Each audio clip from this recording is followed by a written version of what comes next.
is Rushik Desai.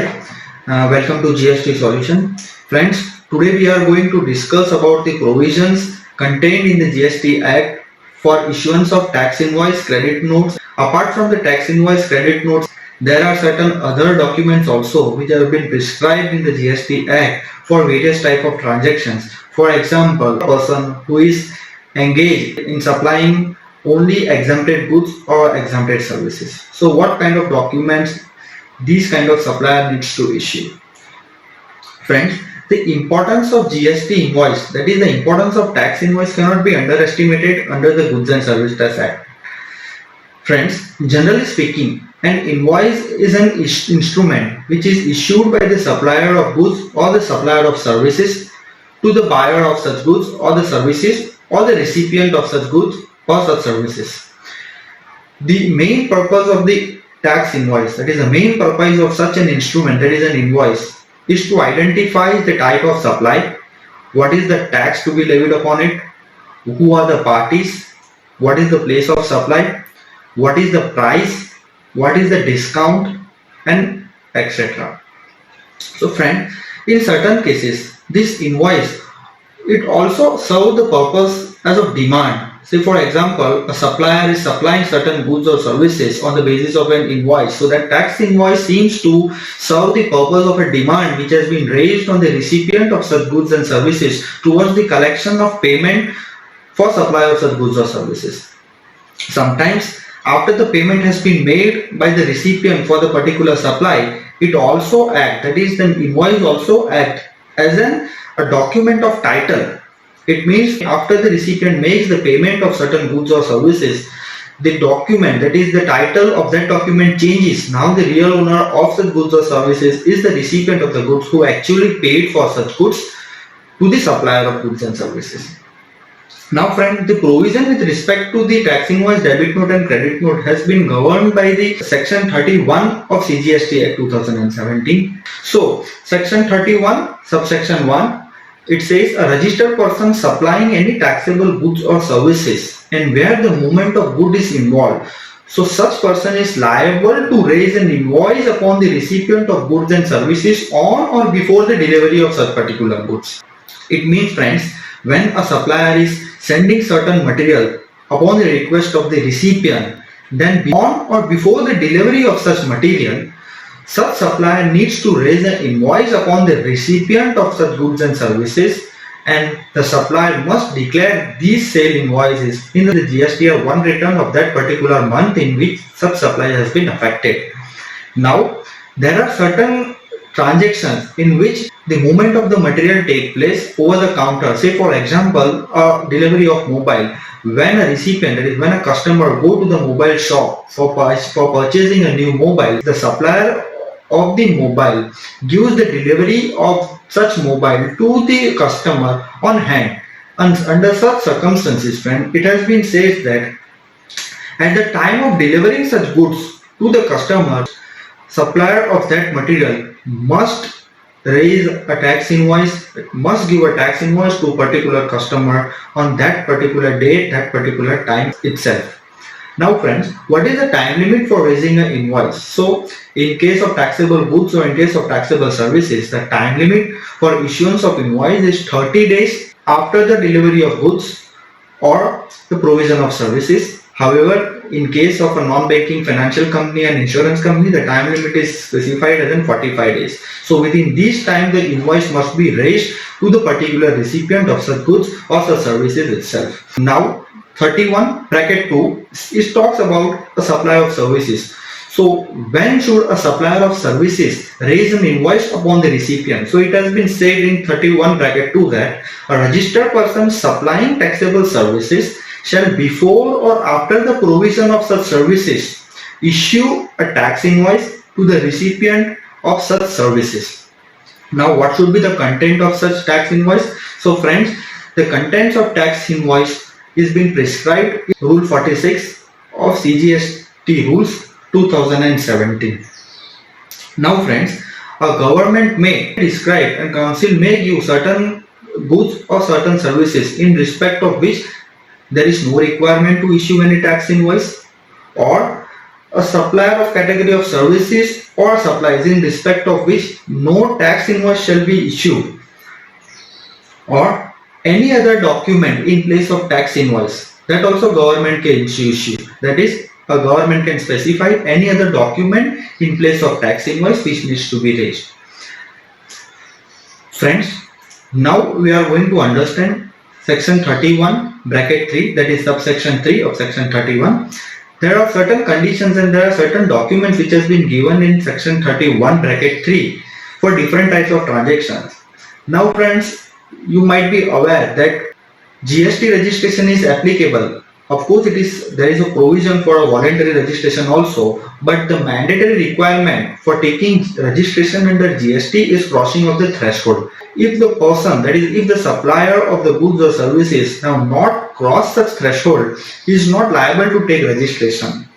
However, if the supplier of goods or the supplier of the services, as the case may be, have crossed the threshold during a particular year on a particular day, then from the very day itself, he will be liable to take registration under GST. Now,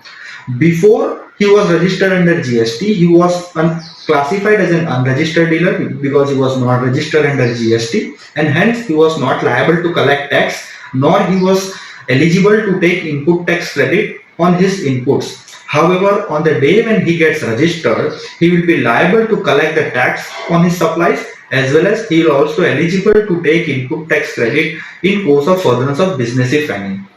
So friends,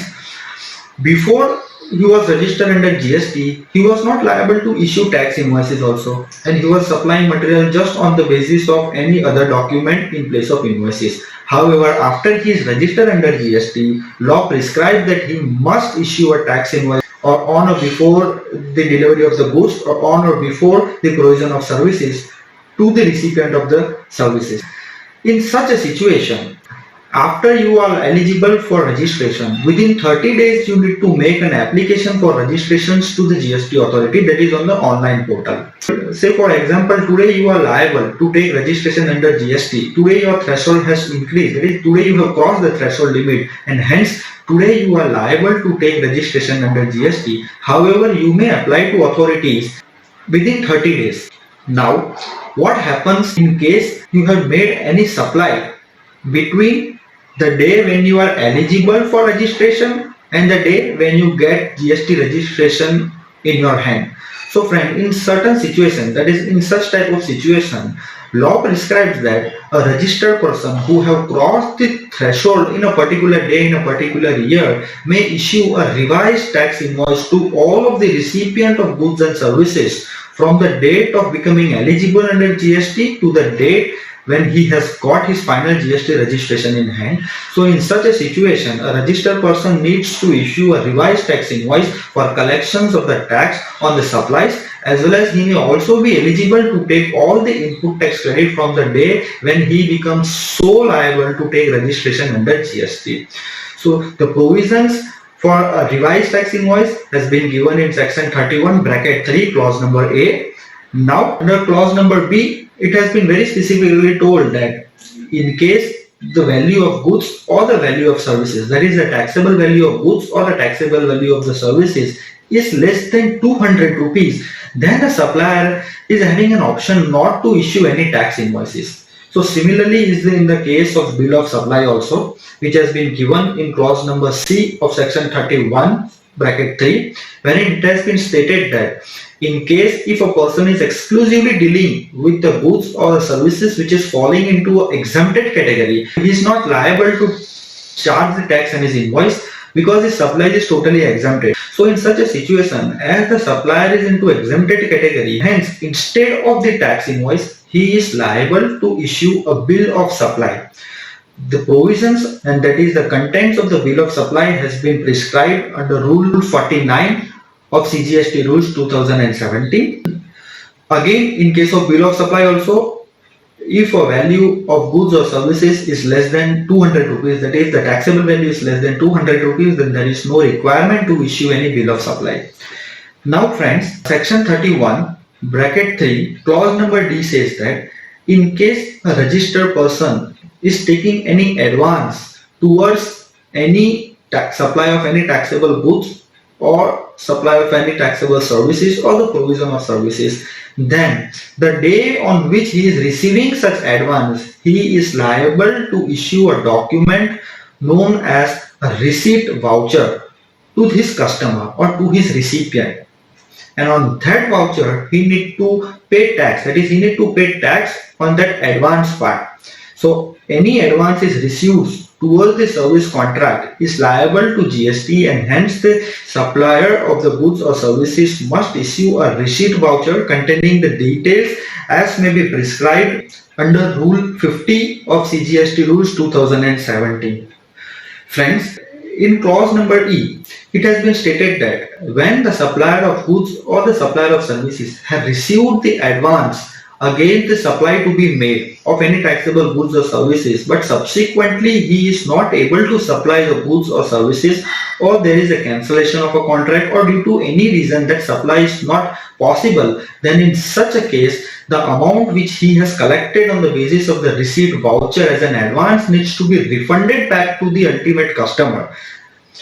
from whom such amount has been received, and such return of that advance amount will be under the cover of a refund voucher, and the contents of the refund voucher has been prescribed under Rule 51 of CGST Rules 2017. Now friend, 31(3) bracket F and bracket G. When a registered person who is liable to pay tax under subsection 3 or subsection 4 of section 9, that is a person who is paying tax under RCM, or any recipient of goods or services who is making payment to an unregistered dealer, should also issue a tax invoice as may be prescribed under Rule 46 of CGST Rules 2017.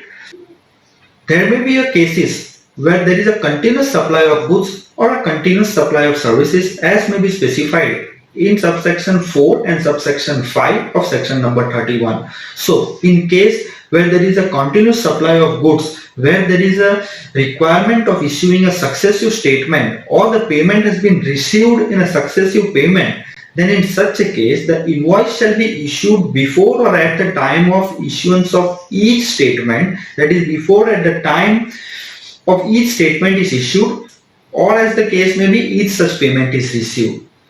However, in case of services also, in case where there is a continuous supply of services and the date of payment is identifiable from that contract, then the invoice should be issued on or before the due date of payment. However, friends, in case where the due date of the payment is not ascertained from the contract, the invoice shall be issued before or at the time when the supplier of services receives the payment. However, when the payment is linked to the completion of that particular event, in such a cases the invoice shall be issued on or before the date of completion of such event. Subsection 7 of section 31 deals with goods which are sent to the customer on approval basis. So friends, it has been very specifically said that in case where the supplier is sending the goods to the recipient on approval basis, then it should be under the cover of delivery challan, and there is no requirement to issue any tax invoice. However, friends, if your customer, that is if the recipient is not giving the confirmation within the 6 months, then after the completion of 6 months, that is on, to be very precise, on 181st day, the supplier of goods is liable to issue an invoice to the recipient. Now, with effect from 1st of January 2020, section 31A was inserted after section 31 in CGST Act 2017, wherein they have prescribed a facility of digital payment to the recipient. And it has been said that the government may, on the recommendation of council, prescribe the class of registered person who shall provide a prescribed modes of electronic payment to the recipient of such supply or goods or services made by him, to give him an option to make payment accordingly. That means the supplier of the goods or the supplier of the services will have an option to inform to the recipient that they want a payment in the respective electronic manner, that is NEFT, RTGS or whatever it may be. Now, Section 32 of CGST Act 2017, which talks about prohibition of Unauthorized collection of tax. Friends, we had discussed before also that no tax should be collected otherwise as prescribed by the authority of law. That means the unregistered dealer should not collect any tax in the name of GST from the recipient of such goods or services from him. Again, it has been also specified that is a registered person also cannot collect any taxes apart from the goods and service tax, that is the GST, as will be prescribed by the government. So no tax can be collected by a unregistered person as well as a registered person from any recipient of goods or services as may be prescribed in accordance with the provisions of this act or rules made thereunder. Now friends, section 33 of GST Act 2017 talks about amount of tax to be indicated in tax invoice or debit note or credit note and all other documents. So it is a small administrative provision wherein it has been discussed that all the documents which are relevant for the purpose of the assessment or the GST audit or the department audit and all the documents, maybe it is a tax invoice, a bill of supply or whatever it may be, in which the tax is charged, that is the amount of tax should be mentioned in all the documents which are relevant for the assessment, and hence on all the documents the amount of tax charge, that is the taxable value is the amount of tax charge, must be mentioned. Now section 34 talks about the credit notes and debit notes. So as we all know that credit notes and debit notes needs to be issued by the supplier of such goods or supplier of such services only. Now in case wherein in any supply of taxable goods or supply of taxable services wherein it has been found that a taxable value or a tax charge in that particular supply exceed the taxable value or the tax charge, then in such a case the supplier of such goods or supplier of such services must give a credit note to the recipient of such goods and services. Such credit note needs to be disclosed in the monthly return, that is that particular monthly return in which it has been raised. So it needs to be declared in GSTR 1, and the timeline given for issuing a credit note or debit note is September of the next financial year, that is 30th September of the next financial year, or the date of filing of annual return, whichever is earlier. Similarly is the case in case of debit note also, where the supplier of goods or supplier of services have in respect of any goods or services issued a tax invoice and whereon it has been found that the taxable value charged or the tax value charged in such invoice is less than the amount to be charged or less than the amount of tax to be charged, then in such a case the supplier can issue a debit note to the recipient of such goods and services, and the adjustment of liability can be done in the monthly GSTR 1 return for that particular month in which this debit note or credit note has been raised. Again friends, the timeline given for the raising of debit note or credit note is the September end of the next financial year, or the date of filing of annual return, whichever is earlier. So this is all the summary of section 31 to section 34, that is the tax invoice, debit note and credit note, the type of documents which should be raised by the supplier of goods or services in case of different scenario wherein it is a continuous supply or wherein it is exempted supply, wherein it is unregistered supply or whatever it may be. So I hope you like this video very much. Thank you very much for watching and sparing your time. Thanks a lot friends.